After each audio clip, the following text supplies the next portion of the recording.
Rabbena faghfir lena zunubena ve keffir anna seyyiatina ve tevaffena ma'al ebrar.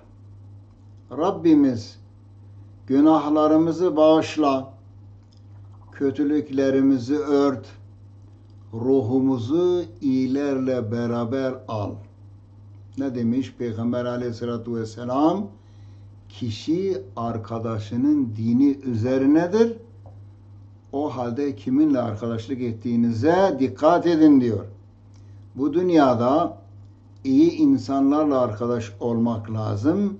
İyi insanlarla iyi ameller yapmak lazım ki öbür dünyada da yapacağımız dua gibi Cenab-ı Allah bizi iyi insanlarla haşir eylesin.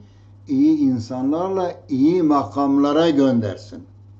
Ali İmran suresinin 193. ayetinde böyle buyuruyor Cenab-ı Allah. Bizi affet, günahlarımızı bağışla, kötülüklerimizi ört.